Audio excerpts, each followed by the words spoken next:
विश्वविद्यालय थाना क्षेत्र के सुंदरपुर बीरा मिडिल स्कूल के पास एक बंद मकान में हुई चोरी। मौके पर पहुंची विश्वविद्यालय थाना पुलिस कर रही है मामले की जांच। वार्ड नंबर 2 के सुंदरपुर बीरा मिडिल स्कूल के पास से दुर्गानंद झा के मकान में चोरों ने चोरी कर ली।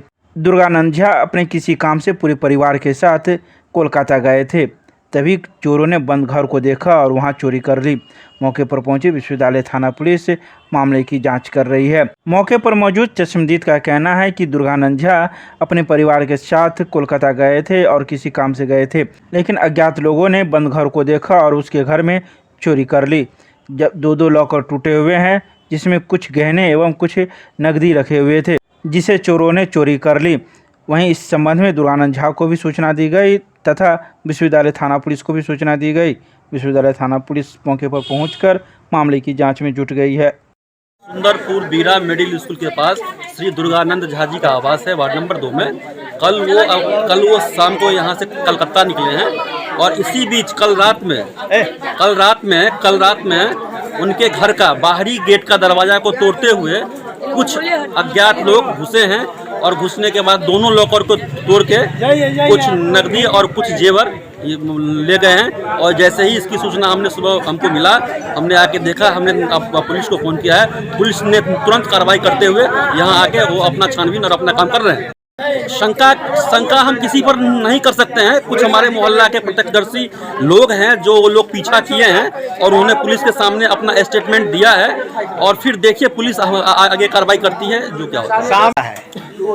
बिल्कुल, मुझे तो लगता है कि वो जिस व्यक्ति दुर्गानंद झा जी मेरे भाई के घर में चोरी हुई है और वो शाम को यहाँ से निकले हैं, ट्रेन पकड़े हैं कलकत्ता के लिए और फिर उसके बाद उनके घर में चोरी हो जाना, मुझे तो कहीं ना कहीं लगता है कि लोकल जो लाइनर है लाइन दिया है, उसके बाद लोग मतलब चोर आए हैं, चोरी किया है।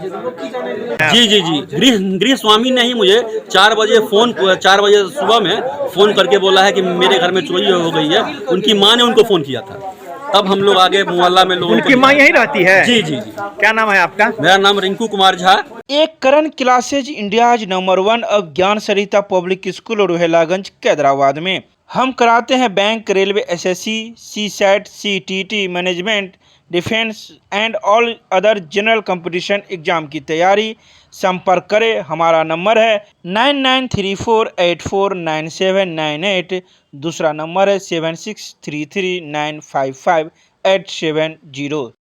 मिथिला विश्वविद्यालय के जुबली हॉल में मैथिली विभाग एवं वैदेही फाउंडेशन के संयुक्त तत्वाधान में मैथिली उपन्यासक दशा और दिशा विषय पर अंतर्राष्ट्रीय सेमिनार का किया गया आयोजन। बुधवार को आयोजित इस अंतर्राष्ट्रीय सेमिनार का पहला सत्र उद्घाटन सत्र था, जिसमें मंचासीन अतिथियों का स्वागत मिथिला परंपरा अनुसार पाक चादर से सम्मानित किया गया एवं उनके द्वारा दीप प्रज्वलन कर कार्यक्रम का शुभारंभ किया गया। मंगलाचरण सुषमा कुमारी एवं स्वागत गीत दीपक झा के द्वारा गाया गया। तो वहीं स्वागत वक्तव्य सेमिनार आयोजन के सचिव प्रोफेसर नारायण झा ने दिया। बता दें कि इस अवसर पर डॉक्टर फूलो पासवान द्वारा रचित पुस्तक प्रभाषक कथा कृति में समाज दर्शन को लोकार्पित किया गया। इस अवसर पर आए मुख्य अतिथि मिथिला विश्वविद्यालय के कुलपति प्रोफेसर सुरेंद्र प्रताप सिंह ने कहा कि विश्वविद्यालय परिसर में सेमिनारों की निरंतरता सकारात्मक सोच एवं यहाँ की स्वस्थ शैक्षणिक परंपरा को प्रमाणित करता है। यह आवश्यक भी है। किसी भी भाषा साहित्य की दशा दिशा को लेखक नहीं बल्कि पाठक एवं समीक्षक तय करते हैं। वहीं कई आए विशिष्ट अतिथियों ने भी अपने अपने विचार इस सेमिनार में रखे। महामंदी का समय 1930 का था, पूरे विश्वव्यापी महामंदी थी। उस महामंदी में जो अर्थशास्त्र था, जो पुराना अर्थशास्त्र था, उस अर्थशास्त्र का दृष्टिकोण बदला और बदलने वाले का नाम था जॉन मेनार्ड कीन्स, इंग्लैंड का विद्वान, ग्रेट डिप्रेशन पर था। जाहिर सी बात है, John Maynard Keynes civil services में बैठे थे इंग्लैंड के और इकोनॉमिक्स में 0 नंबर मिला, क्योंकि जो थ्योरी उन्होंने लिखी थी वो थ्योरी तब तक जिंदा नहीं, उसका जन्म नहीं हुआ। लेकिन ग्रेट डिप्रेशन के बाद जब वो जिंदा हो गई थ्योरी, वो जो उन्होंने पहले लिखा था उससे पहले, उसको लोगों ने हाथों हाथ लिया और जॉन मेनार्ड कीन्स के नाम से एक इरा एस्टैब्लिश हो गया। पूरे विश्व के डेवलपमेंट के लिए एक इरा एस्टैब्लिश हो गया। इफेक्टिव डिमांड बनाने के लिए आपको पैसे को पंप करना है। पूरी मॉनेटरी पॉलिसी बदल गई, पूरा सिस्टम बदल गया। जाहिर सी बात है, जब किताब लिखी गई थी तो ये नहीं सोचा था कि ऐसा कुछ बदलाव होगा, लेकिन पूरा जिसका देश का विश्व का पूरी इकोनॉमिक्स, वो इकोनॉमिक्स जो कभी प्रोडक्शन पर डिपेंड करती थी वो कंजम्पशन पर डिपेंड। ये बातें कहाँ से निकल करके आती हैं, कि दशा और दिशा क्या होगी, जाहिर सी बात है ये जो पढ़ रहा है, जो सुन रहा है, उसका परसेप्शन। मैथिली उपन्यासक दशा और दिशा विषयक अंतर्राष्ट्रीय सेमिनार जे आयोजन भ रहल अछि, एहि आयोजन में मुख्य अतिथि आ उद्घाटनकर्ता के रूप में ललित नारायण मिथिला विश्वविद्यालयक सम्मानीय कुलपति प्रोफेसर सुरेंद्र प्रताप सिंह जी उपस्थित छथि। संगे नेपाल से दूटा विशिष्ट विद्वान आयल छथि, प्रोफेसर परमेश्वर कापुरी आ वरिष्ठ साहित्यकार रोशन जनकपुरी, जे एहि विषय पर मुख्य वक्ता के भूमिका में विषय व्याख्यान देता। संगे एकर जे दोसर सत्र होयत तकर अध्यक्षता प्रोफेसर भीमनाथ झा करता आ विशिष्ट अतिथि के रूप में अजीत आजाद जी रहता। आजुक जे उद्घाटन सत्रक जे मंच अछि ताहि पर माननीय कुलपति के बाद मानविकी संकाय अध्यक्ष प्रोफेसर रमन झा जी उपस्थित छथि। मिथिला विश्वविद्यालय के आदरणीय कुल सचिव प्रोफेसर मुश्ताक अहमद उपस्थित छथि। संगे दूटा जे नेपाल से आयल जे विशिष्ट विद्वान छथि ओ उपस्थित छथि। आयोजन सचिव के रूप में हम छी आ हमर आजुक जे सम्मानीय मंचक संचालन प्रोफेसर अशोक कुमार मेहता जी कऽ रहल छथि।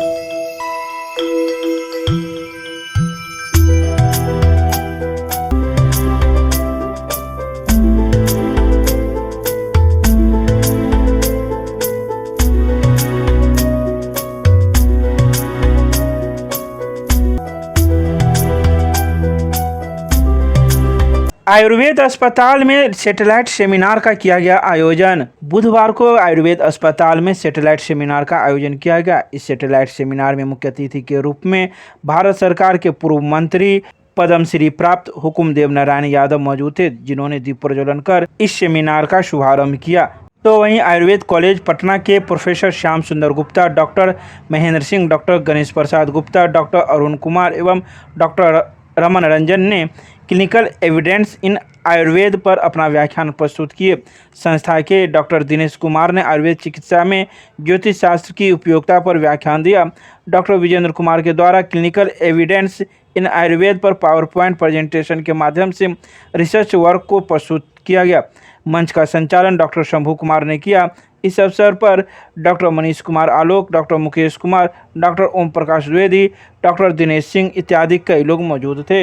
हार्दिक अभिनंदन करता हूं। जैसा कि आप सभी जानते हैं, वर्ल्ड आयुर्वेद कांग्रेस ये प्रत्येक 2 वर्षों में जो है वो मनाया जाता है, इसका आयोजन किया जाता है और विभिन्न शहरों में किया जाता है वर्ल्ड आयुर्वेद कांग्रेस का। इसमें सभी देश के कोने कोने से वैज्ञानिकों का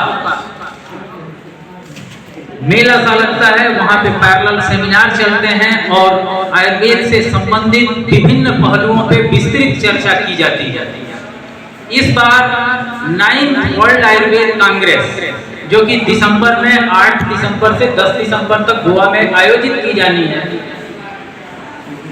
उसके पूर्व ये सैटेलाइट सेमिनार, ये बिहार शाखा नशा भी उसमें जो है वो शामिल है। ये विभिन्न जिलों में आयोजित करती है ताकि ज़्यादा से ज़्यादा लोगों की भागीदारी वर्ल्ड आयुर्वेद कांग्रेस में सुनिश्चित किया जा सके।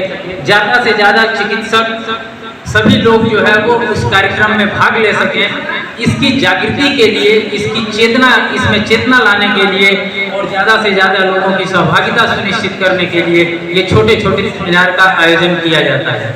उसी के क्रम में हम लोगों ने पिछले 10 दिनों पहले गया आयुर्वेदिक मेडिकल कॉलेज में एक सैटेलाइट सेमिनार का आयोजन किया था। दूसरा ये सैटेलाइट सेमिनार जो है राजकीय आयुर्वेदिक कॉलेज दरभंगा अस्पताल में जो है वो हम लोगों ने आयोजित किया है।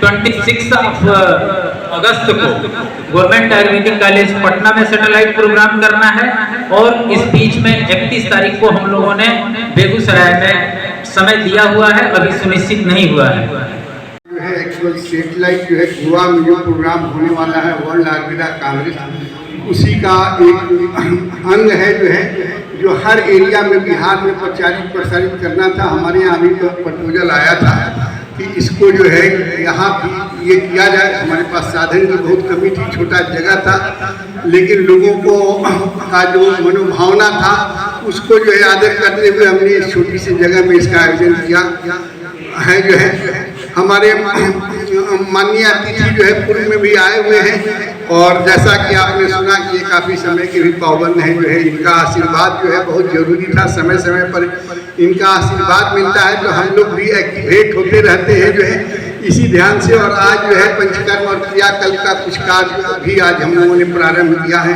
हम समझते हैं कि आने वाले दिनों में जो है यहाँ लोगों को कुछ और हम लोग सेवा दे पाएंगे। जो है हम अपने अतिथियों को जो है ये आश्वासन केवल देना चाहूँगा एक हेड ऑफ इंस्टीट्यूशन कि मिथिला वासियों के लिए हम लोग कतई जो है कोई कोताही नहीं करेंगे कार्य में। जो है हम समझते हैं कि बेहतर से बेहतर इलाज देना हमारा जो है परम कर्तव्य है। जो है और हम लोग दे रहे हैं, कुछ त्रुटियाँ जो है साधन के अभाव में हो रही हैं। ये कॉलेज भी हम समझते हैं कि संभवतः इन साल प्रारंभ होना चाहिए। एक विजिट हो चुका है, दूसरा विजिट होने वाला है। दूसरा विजिट ओके होते ही जो है अगर ओके होता है तो हम समझते हैं कि इस सत्र से ही जो है यहाँ एडमिशन होगा। जो है केमिस्ट्री क्लासेज रुहेलागंज सब्जी मंडी कैदराबाद दरभंगा। हमारे यहाँ होती है IIT, JEE, medical, 11, 12, BSc honours और सब्सिडरी की पूरी पढ़ाई। संपर्क करें डॉक्टर जय कुमार। मोबाइल नंबर है 9470278724। नागेंद्र झा महिला कॉलेज में NSS इकाई के 7 दिवसीय विशेष शिविर का हुआ शुभारंभ। NSS भारत सरकार की एक केंद्रीय योजना है जिसका छात्र जीवन में अत्यधिक महत्व है, क्योंकि इससे उन्हें समाज के बारे में जानने, उसकी समस्याओं से रूबरू होने तथा उनके निदान का अवसर प्राप्त होता है। NSS का मूल उद्देश्य समाज सेवा के माध्यम से युवाओं के व्यक्तित्व विकास एवं चरित्र का निर्माण करना है। ये बातें मिथिला विश्वविद्यालय के प्रेस एवं मीडिया प्रभारी एवं पूर्व NSS समन्वयक डॉक्टर RN चौरसिया ने नागेंद्र झा महिला महाविद्यालय लहरियासराय की NSS इकाई के तत्वाधान में स्वस्थ युवा स्वस्थ भारत विषय पर 7 दिवसीय विशेष शिविर के उद्घाटन कार्यक्रम में मुख्य अतिथि के रूप में कही। इस अवसर पर कई वक्ता एवं छात्र छात्राएं मौजूद थे जिन्होंने इस सेमिनार का लाभ उठाया।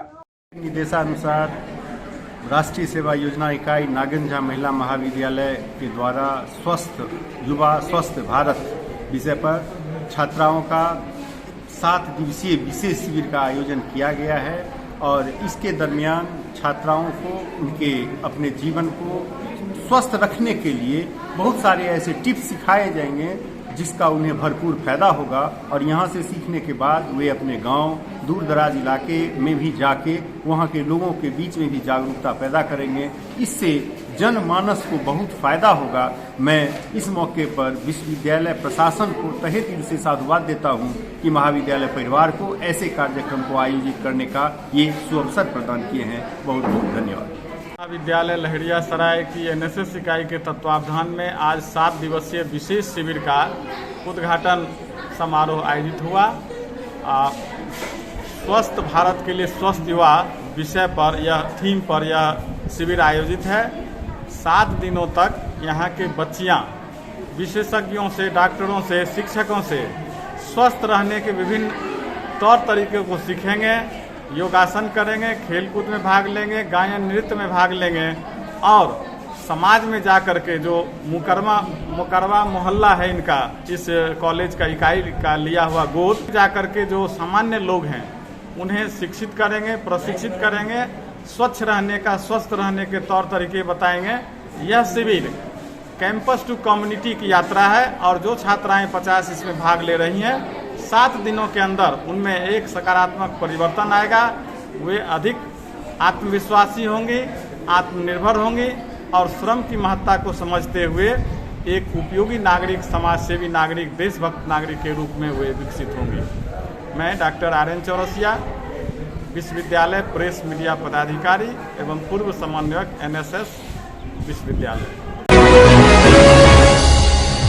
अखिल भारतीय विद्यार्थी परिषद के द्वारा राष्ट्रीय सदस्यता अभियान को लेकर किया गया पोस्टर विमोचन। बुधवार को अखिल भारतीय विद्यार्थी परिषद के द्वारा आगामी 20 अगस्त से लेकर 5 सितंबर तक होने वाले राष्ट्रव्यापी सदस्यता अभियान को लेकर पोस्टर विमोचन कार्यक्रम मिसर टोला स्थित कार्यालय पर किया गया, जिसमें मुख्य रूप से क्षेत्रीय सह संगठन मंत्री याज्ञवल्क्य शुक्ल मौजूद थे। इस अवसर पर क्षेत्रीय संगठन मंत्री ने कहा कि युवाओं को राष्ट्र प्रेम बढ़ाकर अनुशासनिक शैक्षणिक कार्य पद्धति से जिस तरह से परिसरों में अखिल भारतीय विद्यार्थी परिषद संघर्षरत रहती है, यह अपने आप में एक अनूठा उदाहरण है। इस पोस्टर विमोचन के अवसर पर अखिल भारतीय विद्यार्थी परिषद के कई कार्यकर्तागण मौजूद थे।